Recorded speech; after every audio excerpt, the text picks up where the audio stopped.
C'était juste avant Noël 2005, à 3 semaines de mon 50e anniversaire. Je suis allée à la salle de sport. J'ai fait l'aller-retour en vélo et j'ai malheureusement eu un peu mal sous la bruine et avec un vent contraire sur le chemin du retour.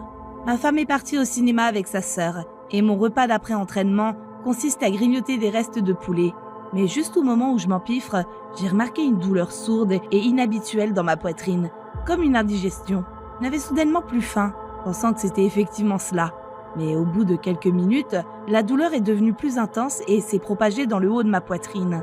Je sais par expérience, grâce aux films et aux séries télévisées, que lorsque le bras gauche s'engourdit et que vous avez des douleurs aiguës à la poitrine, vous vous retrouvez avec de gros problèmes.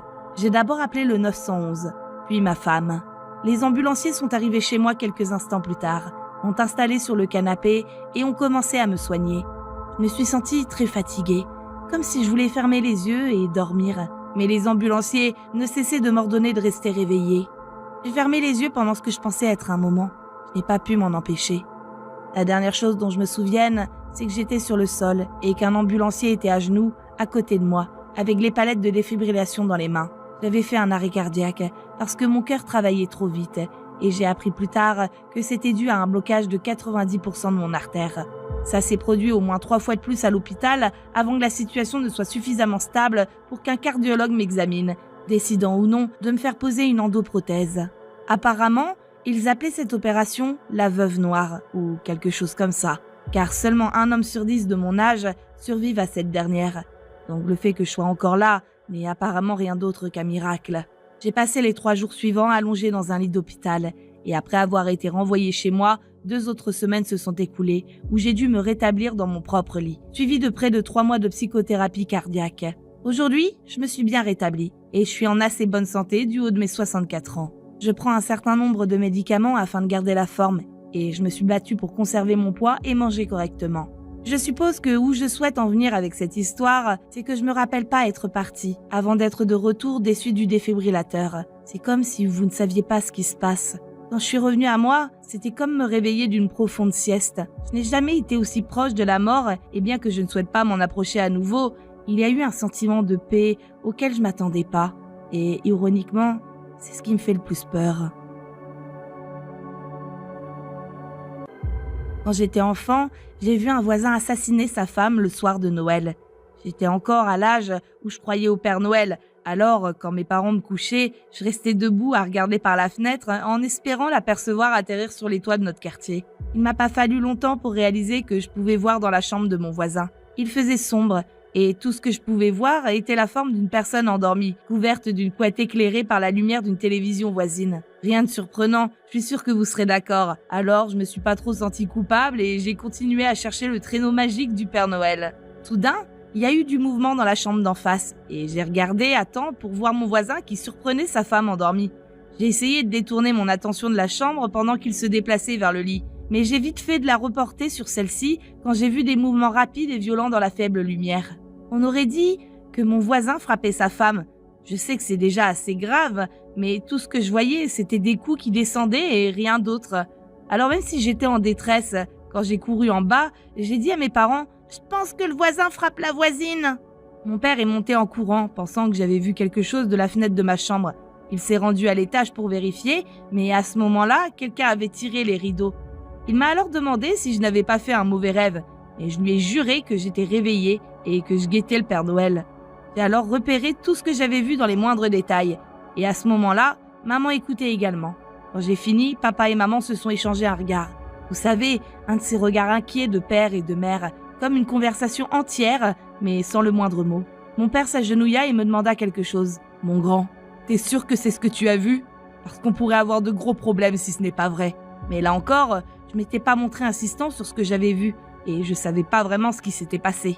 Immédiatement après ça, mes yeux ont commencé à se fermer, tombant endormis. Mes parents étaient en bas, en train d'avoir une conversation très tendue, bien que silencieuse.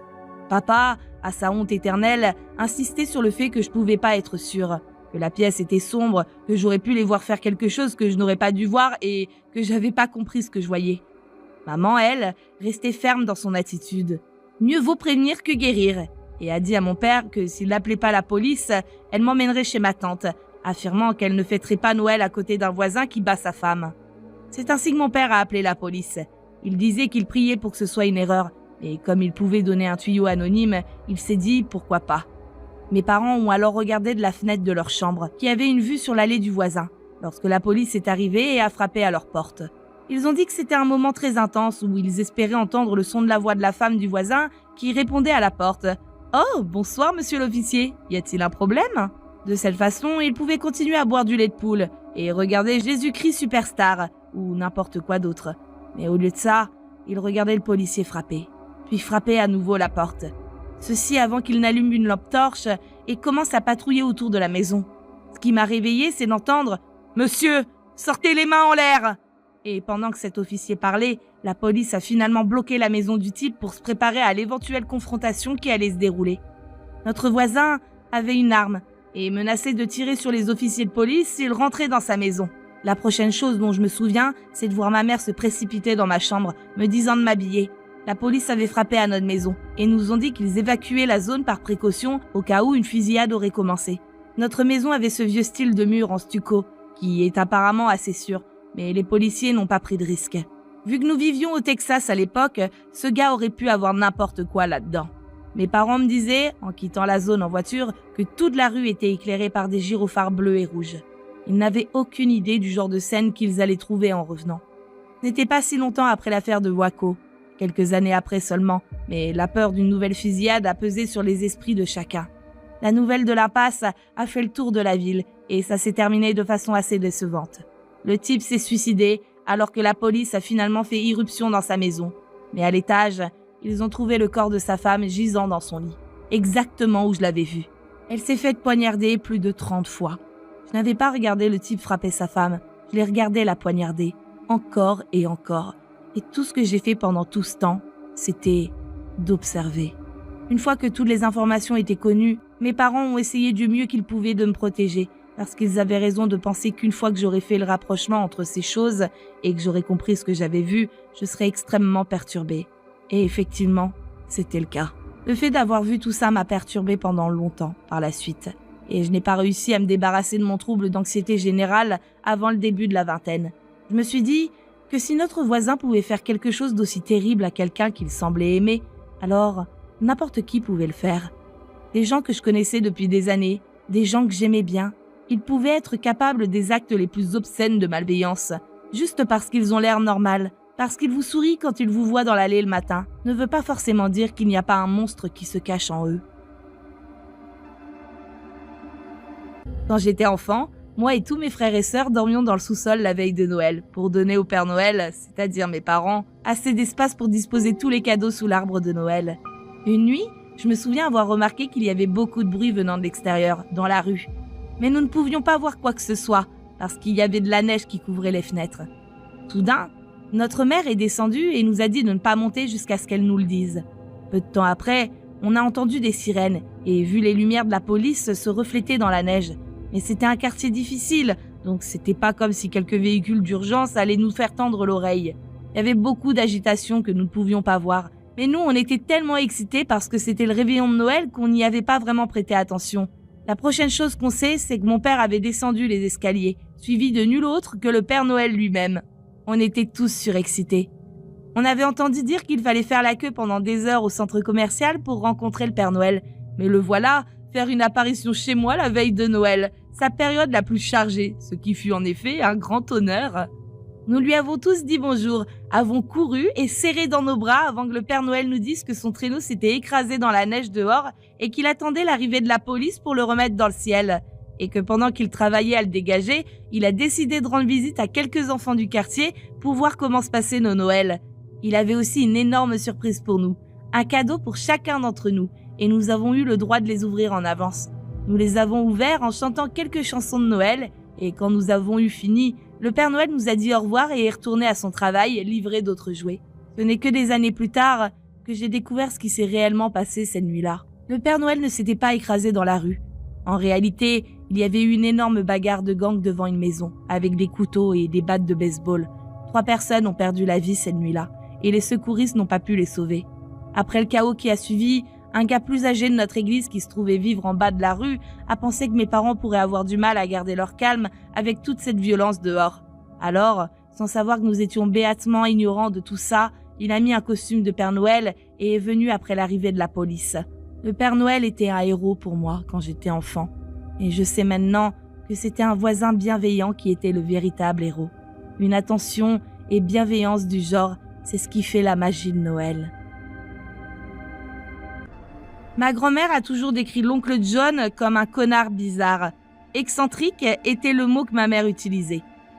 Personnellement, en grandissant, comme l'enfant du milieu dans une grande famille, je l'ai toujours vu comme un oncle John amusant. Il nous apportait toujours des cadeaux à chaque fois qu'il nous rendait visite et il semblait toujours être le clown de la fête. On pouvait l'entendre raconter une histoire de 2 pièces à l'autre parce qu'il était très excité dans sa narration. Puis, un week-end de vacances, quelque chose a changé. Cette fois-là, il était vraiment réservé d'une manière qui m'effrayait. Cet homme pétillant et amical que j'avais toujours adoré en grandissant était maintenant apparemment complètement différent. Il était devenu plus que calme, il était morose. Mon cousin et moi étions en train de tirer sur une papillote de Noël et quand elle a éclaté, c'était la première réaction réelle que j'avais vue de John de toute la nuit. Il était plus qu'effrayé, secoué, criant à plein poumon, presque inconsolable pendant quelques minutes, puis en un éclair, aussi vite que ça avait commencé, il était de retour à son état comateux et réservé. Plus tard, quand tous les membres de ma famille se préparaient à rentrer chez eux, après les festivités de la soirée, j'ai entendu mes parents chuchoter entre eux dans la cuisine. Ma mère disant des choses comme « Ce serait pas bien de le renvoyer dans sa chambre de motel. Il était si contrarié tout à l'heure. Il a clairement besoin de plus de temps. Il ne devrait pas être seul en ce moment. » Mon père la coupe avec un regard dédaigneux. « Ce qui lui est arrivé est terrible, mais je veux vraiment pas qu'il passe la nuit ici, alors qu'il est comme ça. Qui sait ce qui pourrait se passer ?» Quelle que soit la dispute qui suivit, ma mère a clairement gagné, parce que mon père était en train de faire le lit dans la chambre d'amis pour John, quelques minutes plus tard. Cette nuit, alors que ma mère bordait le petit garçon de 9 ans que j'étais, elle a offert quelques vagues réconforts. Mon oncle John est juste un peu confus en ce moment. Il a eu un terrible accident, et il a juste besoin de notre aide pour redevenir lui-même. Tout ira bien, mon chéri, je te le promets. En sentant un air de soulagement naïf m'envahir, je me suis rapidement endormie, pour un certain temps du moins. Je me suis réveillée dans l'obscurité totale de ma grande chambre. Seul un mince filet de lumière provenant d'un lampadaire à l'extérieur illuminait ma chambre. Le seul bruit présent étant celui du ronflement en direction de la chambre de mes parents, au bout du couloir auquel je m'étais habituée. Mais alors que j'étais sur le point de me rendormir, j'ai remarqué un son différent venant du couloir. Entre les ronflements de mon père, je pouvais entendre une respiration pas trop lourde, mais assez forte pour se distinguer des bruits ambiants du sommeil de mon père. Il n'était pas dans la chambre avec moi, Dieu merci, mais il était bien là, dans le couloir, et plus j'écoutais attentivement, plus le bruit semblait devenir fort. Une respiration constante, légèrement râpeuse. Avec chaque inflexion de la respiration, je pouvais entendre le cliquetis. Je savais avec certitude que ce n'était pas un de mes frères et sœurs, c'était clairement un adulte. Au moins 1 heure s'est écoulée et j'étais maintenant bien réveillée et absolument terrifiée. Je luttais pour trouver le courage de crier après mes parents, quand soudain, mon cœur a failli exploser de ma poitrine. Ce qui était dans le couloir a quitté en trombe sa place au milieu, entre ma chambre et celle de mes parents, pour descendre les escaliers et sortir par la porte arrière en la claquant violemment celle-ci derrière soi. Ce vacarme était plus que suffisant pour réveiller mes parents. Ils se sont rapidement levés pour enquêter. Ma mère a fait irruption et a immédiatement commencé à me questionner quand elle a vu que j'étais réveillée aussi. « Tu vas bien ? L'oncle John était dans ta chambre ?» m'a-t-elle demandé au milieu d'autres choses. C'est alors que mon père est entré et a renvoyé ma mère dans l'intimité du couloir. Je n'ai pas pu comprendre grand-chose de la conversation, sauf la première chose qu'il lui a dite. « John n'est pas dans sa chambre. » Oncle John a disparu pendant environ 4 heures. Au petit matin, mon père a fini par le trouver au fond d'un ravin escarpé, à quelques pas de notre propriété. Il était profondément coincé dans une crevasse. Il était à peine reconnaissable, si ce n'est qu'il portait les mêmes vêtements, à l'exception d'une pantoufle et d'une longue bande de tissu au niveau de la jambe, provenant du pyjama de mon père qu'il lui avait prêté la nuit précédente. La théorie des enquêteurs dit qu'il s'est enfui de la maison en détresse, s'est dirigé du côté de la crevasse, là où il a été retrouvé, avant de trébucher sans voir la corniche dans les ténèbres, dégringolant telle la première dans les rochers sombres en dessous. Je n'ai jamais vu la scène pour des raisons évidentes, mais quand j'en ai parlé à mon père peu de temps avant sa mort, il m'a dit qu'il y avait quelque chose de bizarre dans tout ça. En plus du fait que c'était un désastre sanglant, John était écrasé dans cette crevasse d'une manière pas du tout naturelle. car il aurait été très difficile de tomber de la falaise jusqu'au ravin et d'atterrir la tête de la première avec assez de précision pour franchir la petite ouverture dans la formation rocheuse. Et cela surtout en pleine nuit, et après avoir subi un traumatisme crânien dû à un accident de voiture. Bien sûr, ça a été jugé comme étant un suicide, et l'enquête n'est pas allée plus loin. On n'a pas beaucoup parlé de John après ça. En grandissant, quand je parlais de lui, ma mère me disait toujours qu'il s'était engagé dans l'armée ou qu'il avait trouvé du travail à l'étranger ou n'importe quelle autre excuse qu'elle pouvait trouver. Sa réponse n'était jamais la même. Je pense que c'était trop douloureux pour elle. Je ne peux pas m'empêcher de me demander ce qui lui est vraiment arrivé cette nuit de Noël à l'époque. Je n'ai jamais eu de détails sur son accident de voiture et il a dû être dévasté mentalement. Pourquoi est-ce qu'il s'est enfui de la maison? Et pourquoi si soudainement? Je suppose que je ne le saurai jamais, mais je ne peux pas m'empêcher de penser à lui, surtout lorsque je me réveille au milieu de la nuit et que je suis confrontée à un silence assourdissant, dans le noir complet, écoutant la respiration dans le couloir. J'étais âgée de 6 ou 7 ans à ce moment-là, mais pour être honnête, je me souviens pas vraiment de mon âge étant trop jeune pour m'en souvenir exactement. Ma famille avait l'habitude de passer les nuits de Noël dans la maison de ma tante avec le reste des autres membres de notre famille. Rien d'inhabituel n'est arrivé chaque année, jusqu'à cette année en particulier. Je veux commencer mon histoire par dire que personne dans ma famille éloignée n'a jamais passé la nuit chez mes tantes. Nous rentrions tous à la maison après la soirée, puis nous revenions le lendemain pour le repas de Noël. Apparemment, cette année-là, mon père avait bu beaucoup de bière et à l'époque, ma mère avait peur de conduire la nuit. Donc, on a décidé de passer la nuit là-bas. Je me souviens avoir joué avec mon cousin Jay et ma grande sœur M dans le salon, alors que tous les adultes parlaient et riaient en nous surveillant. Je me suis soudainement sentie fatiguée, alors j'ai décidé de m'allonger sur une peluche que j'avais vue par terre, de taille moyenne et à l'effigie de Bob l'éponge. La chose suivante dont je me souviens, c'est que je me suis réveillée au milieu de la nuit, probablement entre minuit et 3 heures du matin. Je suis pas vraiment sûre pour être honnête.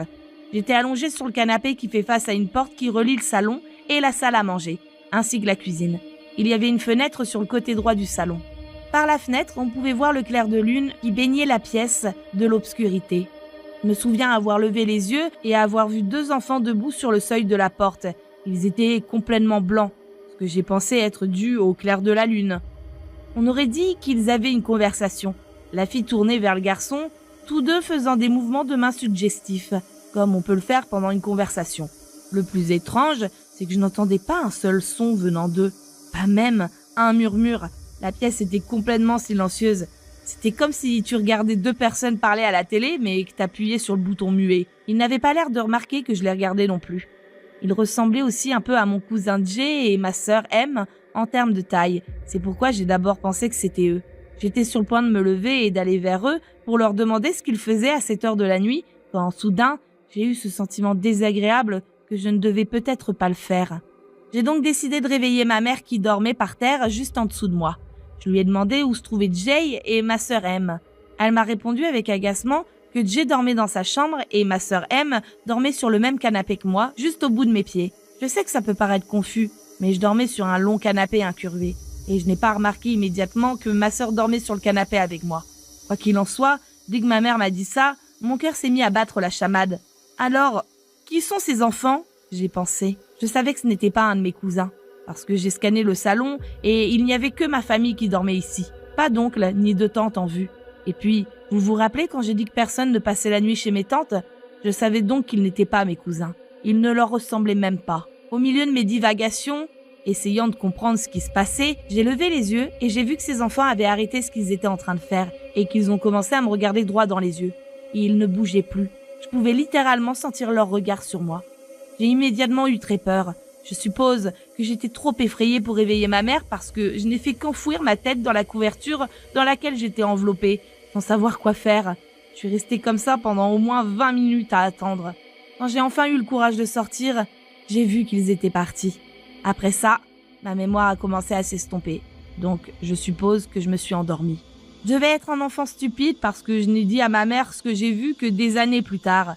Voyez-vous, au début, j'ai pensé que j'avais pu l'imaginer parce que j'étais juste un enfant. Mais quand j'ai raconté mon expérience à ma mère, elle a eu l'air effrayée. Elle m'a dit que ma tante avait apparemment eu des expériences très étranges en vivant dans cette maison. Cela allait de cuillères et de casseroles tombant soudainement sur le sol, à des bruits de pas lourds dans le salon à certains moments, où elle était censée être seule dans la maison, quoi. Elle faisait d'autres rencontres effrayantes, mais c'est juste pour décrire ce qui se passait généralement dans la maison. Ma mère pense que j'ai peut-être vu les esprits de 2 enfants, surtout parce que selon elle, les enfants peuvent parfois voir les esprits parce qu'ils sont vraiment innocents et ont un cœur pur. Maintenant que j'y pense, je me souviens que j'ai jamais vraiment aimé être seule dans une des pièces quand j'allais là-bas. J'avais toujours ce sentiment inquiétant et effrayant quand je me retrouvais seule, alors je restais toujours près de ma sœur et de ma cousine. Je n'ai jamais eu d'expérience effrayante là-bas, à l'exception de la 2e fois où j'ai dormi là-bas. Cette fois-là, j'avais dormi avec mes parents dans le même lit et je me souviens m'être réveillée en pleurant parce que j'avais rêvé d'une femme nue, couverte de sang, qui se promenait dans la cuisine de ma tante. Je ne pouvais pas vraiment être sûre de cet épisode-là parce que ça aurait pu être juste un mauvais rêve, mais après ma première expérience effrayante, cet endroit m'a toujours donné la chair de poule à chaque fois qu'on l'avait visité.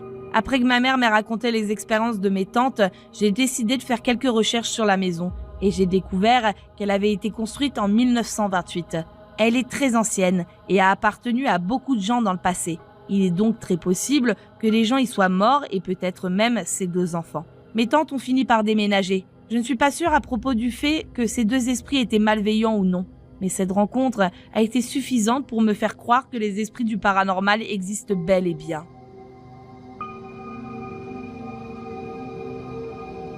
C'était en décembre, il y a de nombreuses années.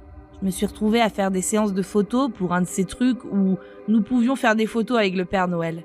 En général, je prenais juste de l'argent pour les photos et tout le monde faisait le reste. Ce n'était pas exactement la chose la plus excitante. Sans entrer dans les détails, je dirais juste que quand ça s'est terminé, je pense que j'étais plus excitée par ça que pour ma propre remise de diplôme. Il y a beaucoup de raisons. Des enfants qui crient, des adolescents ironiques qui avaient tendance à foutre le bordel dans l'installation, et j'en passe. Mais je pense que le plus gros point négatif était le fait que c'était tout simplement humiliant.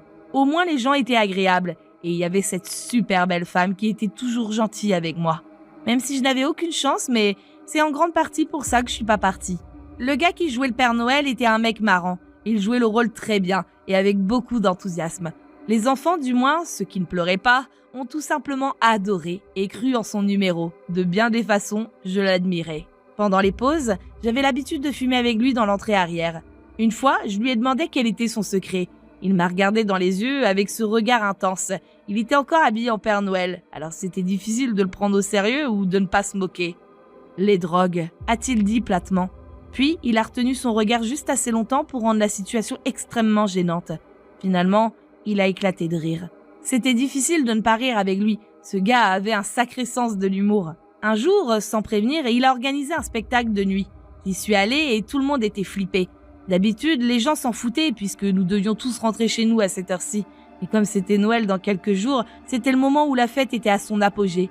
Ne pas prendre au sérieux ce genre de choses maintenant était inconscient. 10 minutes après mon arrivée, ils ont décidé que je devais prendre le rôle du Père Noël. Je n'étais pas si vieux que ça, mais j'étais plutôt rond à l'époque. J'ai essayé de me défendre avec un argument, mais j'avais pas le choix si je voulais pas être renvoyée. J'ai essayé de me convaincre moi-même en me disant qu'impressionner la sublime femme dont je vous ai parlé plus tôt en vaudrait la peine.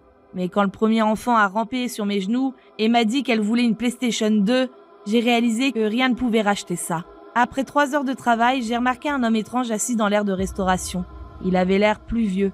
Sa peau était comme du cuir. On aurait dit qu'il s'était aussi battu plusieurs fois. Il me regardait droit dans les yeux. Je ne parle pas d'un regard de contournement non plus. Ce type me lançait un regard noir. J'ai essayé de l'ignorer en pensant qu'il s'en irait au bout d'un moment, mais il est resté là. Il n'arrêtait pas de me fixer. Je voulais le montrer à mon collègue en pensant qu'il pourrait appeler la sécurité, mais j'ai commencé à songer aux potentielles répercussions possibles, faisant un effet de boule de neige dans ma tête, et s'il avait réalisé ce que j'avais fait et s'était éloigné vers un autre endroit où il pourrait ensuite m'attaquer, disons le parking ou peut-être la banquette arrière de ma voiture. À ce stade, je savais qu'il était là pour moi. Personne ne fait ce qu'il fait, à moins d'être là pour y rester un moment. Le moment de la pause arrive et je me suis dépêchée de m'éloigner de sa vue. Je l'ai vu se lever et se déplacer pour me suivre. Dès que j'ai atteint un coin, j'ai couru en réalisant qu'il pouvait me voir à tout moment, me dirigeant vers les toilettes publiques présentes sur ma gauche, me cachant dans une des cabines. Il se passe environ 1 minute avant que la porte s'ouvre brusquement et que le mec bizarre entre en courant dans les toilettes, légèrement essoufflé. J'ai retenu mon souffle, de peur que les cloches de mon costume de Père Noël ne me trahissent. Le truc, c'est que c'est assez difficile de se cacher lorsqu'on est habillé comme le Père Noël. Voyez-vous, avec ce pantalon rouge et ces bottes noires, ça se remarque tout de suite, surtout quand tu te caches dans une cabine où tu peux voir les pieds en dessous. L'homme l'a vu tout de suite et a ouvert la porte. Il m'a attrapé par le col et m'a poussé contre le mur. Je pouvais deviner qu'il avait la trentaine ou la quarantaine. Il m'a ordonné de lui donner l'argent que je lui devais. Voilà le problème. Je n'ai jamais vu ce type avant. Pas une seule fois de toute ma vie. Pourquoi est-ce que je lui devais de l'argent? J'ai emprunté de l'argent à quelqu'un récemment? Non, ça pouvait pas être ça. Je sais pas de quoi vous parlez, lui ai-je dit. J'étais suffisamment effrayée à ce moment-là. Dans quoi me suis-je fourrée? Pour un individu extérieur à cette histoire, je suis sûre que tout ça avait l'air stupide. Un voyou intimidant un Père Noël dans les toilettes. Ce type m'arracha mon masque et le jeta dans l'évier, puis leva le poing pour me frapper. Mais avant de laisser voler son poing dans mon visage, il fit un pas en arrière, me relâchant. « Tu n'es pas lui !» Il a l'air plus effrayé que moi à ce moment-là. Il exigea de ma part que je reste là pendant qu'il sortait un téléphone portable et appela quelqu'un. Il était assez discret sur ce qu'il disait et de mon côté, j'étais juste plantée là, complètement nerveux. Ce qui n'était qu'une minute m'a paru être des heures pendant que l'homme faisait les 100 pas dans la salle de bain et que je restais là, dans mon costume de Père Noël imberbe. Finalement, le type ferma son téléphone et me sourit. Je pouvais voir qu'il lui manquait des dents et j'oublierai jamais ce qu'il a dit. C'était à la fois déroutant et soulageant. Désolé mon pote, je me suis trompé de Père Noël. Joyeux Noël. Et il est parti. J'étais assez confus pour tout dire. Je sais pas comment j'ai fait pour tenir le reste du service en tant que Père Noël, mais apparemment je le faisais pas si bien que ça. Mon patron n'arrêtait pas de me réprimander parce que j'avais l'air trop nerveux et que j'étais pas assez enjoué. Plus tard ce soir-là, tout a fait sens dans mon esprit. La personne qui faisait normalement le Père Noël était celui qu'il cherchait à la fin. Tout était parfaitement logique désormais. C'est pourquoi il était si animé. Pourquoi il avait l'air de bonne humeur pendant toute la durée du travail. En fin de compte, il n'était pas si bienveillant que ça, et c'est presque moi qui en ai payé les conséquences. Je sais pas s'ils l'ont attrapé à la fin, mais s'ils l'ont fait, j'espère que son portefeuille était plein. Je voudrais pas savoir ce qu'il ferait s'il n'avait rien à donner. Je tiens à commencer en disant que Noël est de loin ma fête préférée. Cependant, chaque année, je me souviens de ce qui est arrivé à ma famille à Noël 2019. J'avais 12 ans à l'époque. Cette année-là, nous sommes allés chez mon cousin pour fêter Noël. Ce fut une soirée très agréable et nous avons profité de la compagnie des uns des autres. Nous avons décidé de passer la nuit chez mon cousin et de partir tôt le lendemain matin. Nous nous sommes installés dans la chambre d'amis et nous nous sommes rapidement endormis. Soudain, je me suis réveillée à 4 heures du matin, entendant des bruits venant du rez-de-chaussée. Contre toute prudence, j'ai décidé d'aller voir ce qui se passait. Aussi discrètement que possible, j'ai descendu les escaliers et regardé à travers les barreaux en bois vers le salon. J'ai vu une silhouette qui semblait être déguisée en Père Noël, en train de fouiller sous le sapin. Je suis remontée et j'ai réveillé mon père. « Papa, le Père Noël est revenu, il est en bas !» Une fois que mon père était complètement réveillé, il semblait alarmé par ce que je venais de dire. Nous sommes descendus pour constater qu'il n'y avait personne dans la maison. Mon père m'a dit que j'avais peut-être fait un mauvais rêve et nous sommes retournés nous coucher. Le lendemain matin, lorsque tout le monde s'est levé et préparait le petit déjeuner, mon oncle est descendu au sous-sol pour chercher des boissons. C'est là qu'il a remarqué qu'une des fenêtres du sous-sol était complètement brisée. Après le choc initial, mon père et mon oncle ont inspecté toute la maison pour vérifier si quelque chose avait été volé ou endommagé. Une fois leur recherche terminée, ils nous ont rejoints dans la cuisine. Mais avant qu'ils ne puissent dire quoi que ce soit, un grand fracas a retenti depuis l'unique endroit qu'ils n'avaient pas vérifié. Le grenier. Mon père et mon oncle se sont immédiatement précipités à l'étage pour vérifier. Une dispute bruyante s'en est suivie. Nous sommes tous sortis en courant et la police a été appelée. À leur arrivée, les policiers se sont rapidement dirigés à l'intérieur de la maison. Peu de temps après, ils ont fait sortir un homme habillé en Père Noël. Nous avons appris par la suite que cet homme portait un grand couteau sur lui. Les policiers ont indiqué que ce n'était pas seulement la maison de mon cousin qui avait été cambriolée. Il y avait eu plusieurs signalements de cambriolage dans tout le quartier. Avant de conclure cette histoire, il y a une chose que j'ai entendu dire par un policier et qui pourrait être complètement sans lien avec cette effraction. Apparemment, ils avaient également affaire à des tentatives d'enlèvement d'enfants dans le centre commercial local, les auteurs étant déguisés en Père Noël. Cette histoire s'est passée en 2016. À l'époque, je vivais seule dans un appartement avec mon chien, en train de terminer mes études universitaires. Ce Noël-là, mon père se trouvait à environ 350 miles de chez moi, 2 États plus loin, au lieu d'être à plus de 2000 miles en mon état d'origine. Ma mère a donc pris l'avion et j'ai conduit avec mon chien pour que nous puissions passer Noël ensemble. Le voyage de la première semaine s'est bien passé. C'était la première fois que je vivais loin de chez moi, donc c'était agréable d'être à nouveau avec mes parents. Cependant, la veille de Noël, ma mère a découvert que mon père avait une liaison, ce qui a totalement perturbé les choses. Pour ne rien vous cacher, ils se sont disputés toute la journée, jusqu'à la veille de Noël. J'en ai eu assez rapidement, mais j'avais conduit là-bas, alors tout ce que j'avais à faire était de remballer ma voiture et de repartir chez moi. Mes parents étaient contrariés quand ils m'ont vu recharger ma voiture. Il était 7h du matin le 24 décembre, mais je m'en fichais. Je préférais passer Noël sur la route que d'être au milieu de ce drame. Il y avait beaucoup de neige, mais la météo s'était calmée depuis quelques jours, donc je savais que les routes seraient dégagées et que ma voiture avait une transmission intégrale. J'ai donc pris la route, et la première heure de mon trajet, j'ai passé mon temps à râler et à tout déverser sur mon chien. J'avais fait le plein avant de partir, car je savais que le trajet entre l'appartement de mon père et ma ville universitaire correspondait à un plein d'essence. Ainsi, dès que je devrais refaire le plein, ce serait dans une zone familière. Au bout de 2 heures, je voulais donner une pause à mon chien, pour qu'il fasse ses besoins et éviter qu'il ait un accident dans la voiture. C'est là que je me suis arrêtée à une aire de repos déserte pour le laisser faire. Je lui ai mis son harnais et j'ai vérifié que j'avais mes clés, mon téléphone et ma lampe de poche. Je nettoyais derrière lui lorsque j'ai réalisé qu'il émettait des bruits de grondements faibles, ceux que les chiens font quand ils voient quelque chose. Il commençait à fouiller dans la neige avec ses pattes arrière. Il est probablement bon de vous dire que je n'ai pas un gros chien effrayant. C'est un Yorkshire de 4-5 kilos à peine. Le pull de Noël que ma mère lui avait fait ne l'aidait pas à paraître plus intimidant. Il n'est peut-être pas un chien de garde, mais c'est un excellent détecteur de mouvement. Je me suis tournée pour voir ce qu'il avait repéré en m'attendant à ce que ce soit un animal, mais ce n'était pas le cas. Il y avait une silhouette humaine au loin. Si mon chien ne m'avait pas alerté, je ne l'aurais jamais remarqué. Il n'y avait pas d'autre voiture dans le parking, et cet endroit était assez isolé. C'était inquiétant. J'ai pris mon chien dans mes bras et suis retournée à ma voiture. Normalement, quand je le prends dans mes bras, il cesse d'aboyer sur ce qu'il voit, mais cette fois, ce n'était pas le cas. Il se débattait dans mes bras, cherchant à regarder derrière moi et devenait de plus en plus agité, au point de presque me griffer. Une fois dans la voiture, j'ai regardé de nouveau, et cette fois, la silhouette était bien plus proche, car l'homme sprintait droit vers ma voiture. J'ai paniqué et lancé mon chien sur le siège passager. Je suis rapidement entrée et j'ai verrouillé les portes. Mais bien sûr, ma voiture ne démarrait pas. Je n'avais jamais eu ce problème, mais le moteur ne voulait pas tourner.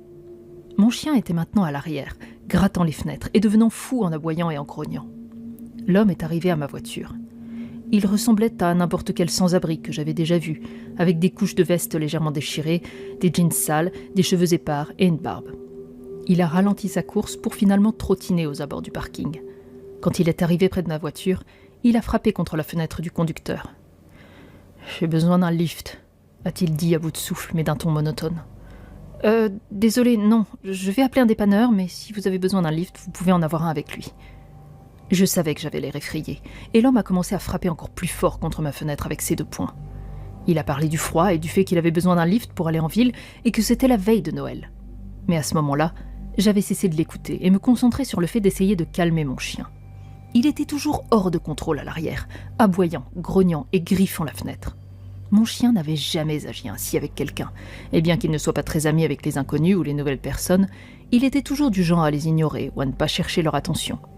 Donc le fait qu'il devienne fou comme ça, c'était un énorme signal d'alarme pour moi. Je tenais fermement son harnais pour qu'il se calme, et j'ai dit à l'homme que s'il avait froid, il pouvait attendre dans les toilettes jusqu'à l'arrivée du dépanneur.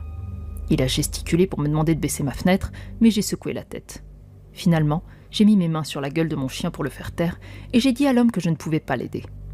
Il avait l'air en colère et a essayé d'ouvrir ma porte. Heureusement, elle n'a pas cédé, mais cela a fait sortir mon chien de mes bras et il a complètement pété un plomb à nouveau.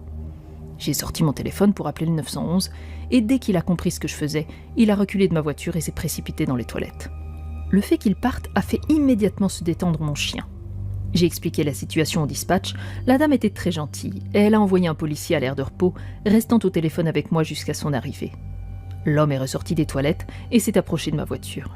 J'ai de nouveau paniqué, mais dès qu'il est arrivé assez près, je suppose qu'il m'a entendu parler avec l'opératrice, et cela l'a fait courir dans la direction d'où il était venu.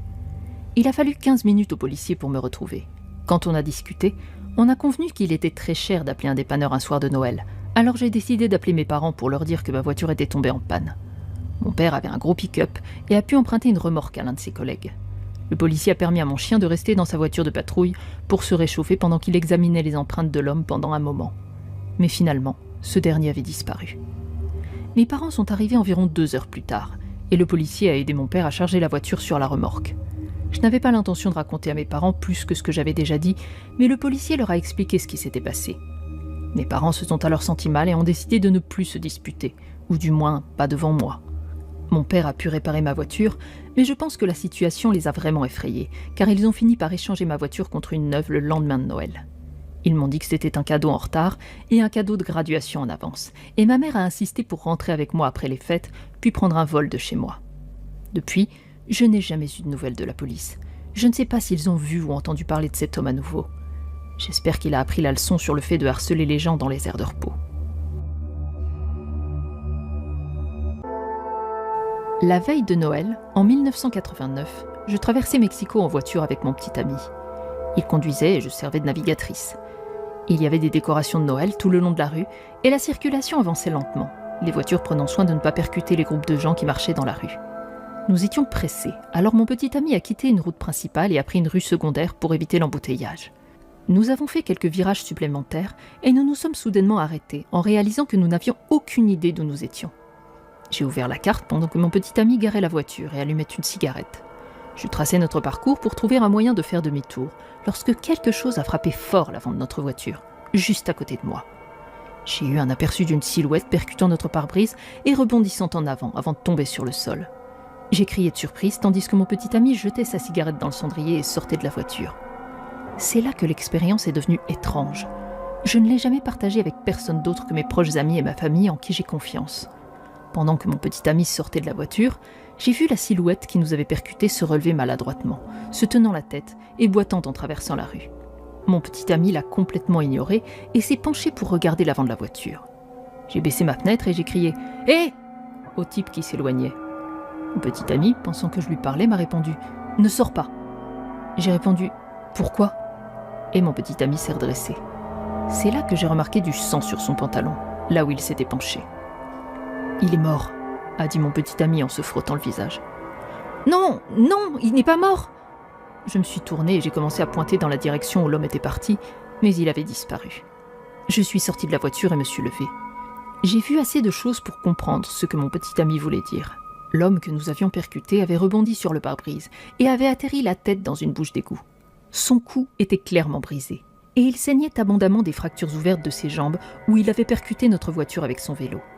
Le vélo était allongé de mon côté, avec la roue avant pliée sur le côté, et la roue arrière tournant encore. Je suis restée figée, les yeux écarquillés, en balayant la rue du regard, cherchant une explication. Cela n'avait aucun sens. Ils portaient exactement les mêmes vêtements. Combien de personnes avons-nous percuté ? Ai-je demandé à mon petit ami. Il m'a regardé comme si j'avais perdu la tête. Un seul ? A-t-il répondu. Puis il a commencé à agiter les bras pour attirer l'attention d'une voiture de police. Je me suis assise sur le trottoir, les yeux rivés au sol, remplis de nausées. Je n'étais pas folle. Je n'avais pas vu un fantôme car j'avais bien vu l'ombre de l'homme projeté sur le mur de pierre derrière lui alors qu'il se levait et boitait. Mais là, devant moi, c'était exactement le même homme, allongé par terre devant la voiture. La police a bloqué la rue, examiné le vélo et notre pare-brise fissuré et a conclu que l'homme avait roulé à grande vitesse dans la rue en descente et qu'il ne freinait pas lorsqu'il nous a percutés. Ils m'ont demandé ce que j'avais vu et la seule chose que j'ai pu dire, c'est que ça s'était passé tellement vite que j'avais cru que nous avions percuté 2 personnes. Un membre de la famille de mon petit ami nous a ramenés jusqu'à chez lui, mais j'étais encore sous le choc et je n'ai même pas pu toucher le dîner préparé pour nous. Depuis, on m'a demandé si l'homme qui s'est levé était ensanglanté ou si j'avais vu la couleur de ses yeux. Honnêtement, je ne me souviens pas d'avoir vu ces détails. Ce dont je me souviens avec certitude, c'est qu'il s'est levé, s'est tenu la tête d'une main et a boité en s'éloignant. Il n'a pas réagi lorsque mon petit ami est sorti de la voiture. Je ne sais pas si je crois aux fantômes ou à la vie après la mort, mais si c'est le cas, cet homme réagissait physiquement à l'impact qu'il avait tué sans sembler avoir remarqué qu'il était mort. De temps en temps, je rêve de cette nuit et de l'impact, et dans mes rêves, je ne vois jamais l'homme se relever. Je vois juste un flash lumineux, puis plus rien, aucun détail sur l'homme après l'accident. Je n'ai jamais non plus découvert son nom. Ce fut le pire Noël de ma vie.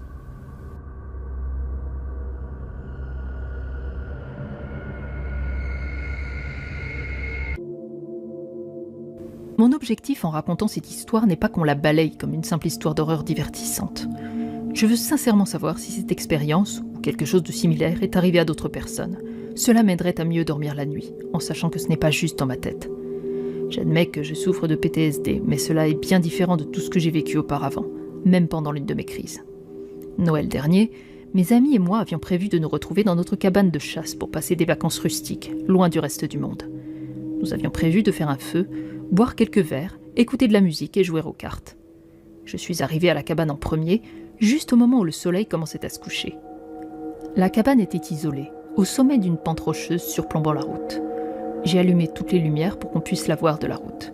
J'ai allumé le feu et mis les bières dans la glacière pour les refroidir. Il avait neigé la veille, alors après avoir réchauffé la cabane, je suis sortie pour déblayer un peu de neige autour de l'allée pour que les voitures puissent se garer. Pendant que j'étais dehors, j'avais cette sensation que je n'étais pas seule. Ce n'était pas nécessairement que je me sentais observée, mais plutôt que quelqu'un d'autre était sur la propriété.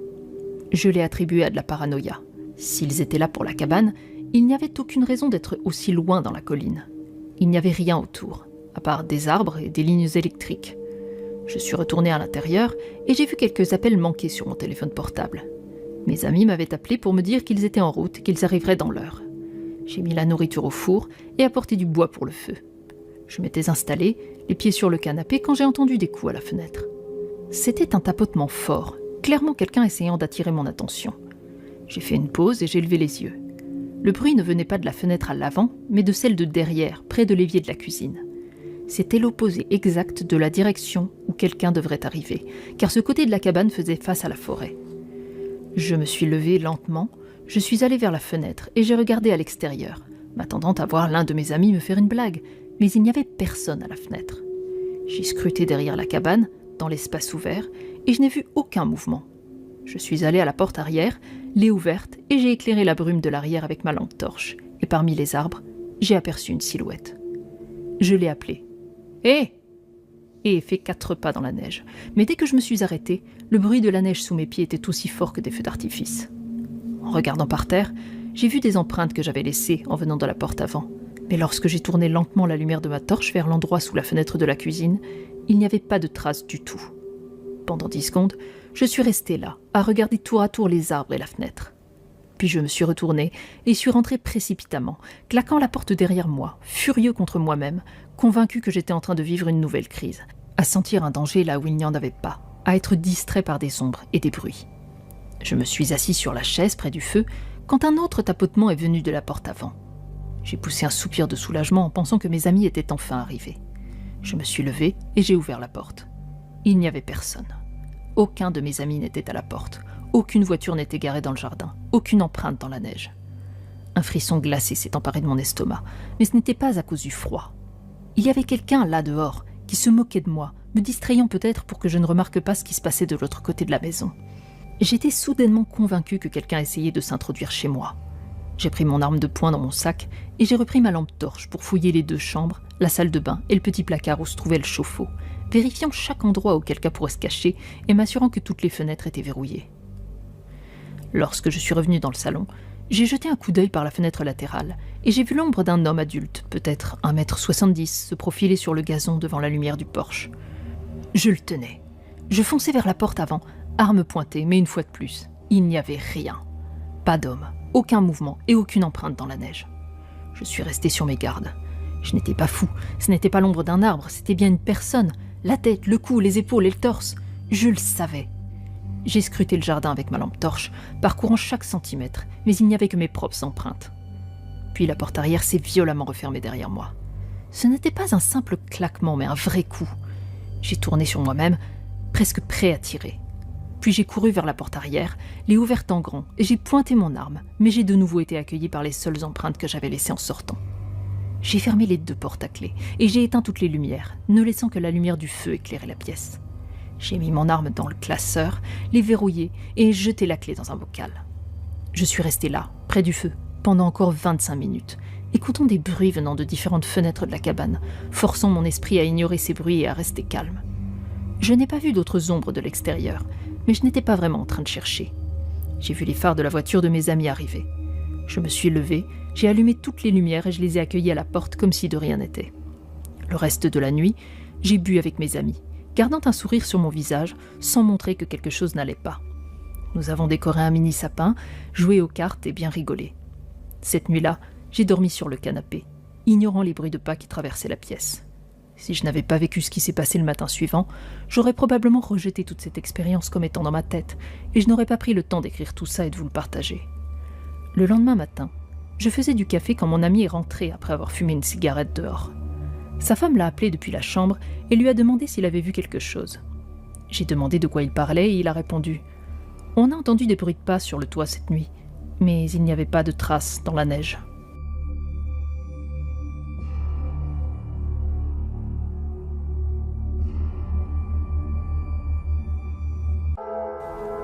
La meilleure histoire que mon grand-père m'ait jamais racontée remonte à l'époque où il avait 18 ans, la veille de Noël, en 1959. Il était allongé sur son canapé avec une jambe cassée, reposant sur le bras du canapé, tout enveloppé dans un plâtre. Il écoutait la radio et regardait la neige tomber dehors, tout en utilisant le tisonnier pour ajuster le bois dans la cheminée. Il était environ 20 heures et il était seul dans la maison. Sa famille vivait dans une ferme au milieu de nulle part au Kansas, et son père ainsi que ses frères étaient dans la grange, à environ 1 mile de là. Il ne se souvient plus où était sa mère. Il était en train de lire quelque chose dans le journal au sujet du président Eisenhower, quand il y a eu un coup violent à la porte. Une voix enragée hurla de l'autre côté, disant qu'Owen, mon arrière-grand-père, allait mourir ce soir-là. Mon grand-père ne répondit pas, incapable de bouger du canapé. Il attrapa le tapis et le tira jusqu'à ce que son fusil de chasse, qui était adossé à la cheminée, soit à portée de main. Il le prit et l'arma, le pointant vers la porte d'entrée. Mon grand-père raconte que pendant les 5 à 10 minutes suivantes, l'homme continua de hurler, faisant le tour de la maison et frappant aux fenêtres, exigeant qu'Owen vienne dehors. Il était clairement ivre et hors de lui, et ne comptait pas partir tant que personne n'ouvrait. Mon grand-père frissonna quand l'homme frappa à la fenêtre juste au-dessus du canapé, mais il ne bougea toujours pas ni ne répondit. Enfin, l'homme revint à la porte d'entrée et frappa tellement fort qu'il finit par la faire éclater. Mon grand-père dit qu'il sentit un souffle d'air glacé et l'odeur du tabac et du whisky quand l'homme traversa le couloir sombre et entra directement dans le salon. C'était un grand type maigre, avec des dents brunes et une barbe grise irrégulière, comme s'il s'était rasé une partie du visage seulement. Ses yeux étaient aussi grands que des roues de voiture, et il était pieds nus, ce qui était fou vu qu'il neigeait dehors. Pendant environ 10 secondes, l'homme ne remarqua même pas mon grand-père, regardant autour de la pièce, ses yeux battant de gauche à droite comme un rat, jusqu'à ce qu'il aperçoive enfin le canapé. Il vit mon grand-père, il vit le fusil, et il se figea, comme un cerf pris dans les phares. Mon grand-père arma le chien de l'un de ses canons. Il l'avait à sa merci et l'intrus le savait. Mon grand-père éclata. « Fous le camp !» L'homme se tourna et entra dans la cuisine, fouillant dans le garde-manger jusqu'à ce qu'il trouve une bouteille de whisky. Il se tourna même pour vérifier si le fusil était toujours pointé sur lui. Il avala le whisky d'un trait, laissa la bouteille dans l'évier et sortit en criant par-dessus son épaule. « Dis-leur que je leur souhaite un joyeux Noël !» Une fois l'homme dehors, mon grand-père entendit un bruit de bois renversé près des marches. Après 1 minute, il sentit l'odeur de la fumée et réalisa que l'homme avait mis le feu à la pile de bois, probablement pour brûler la maison.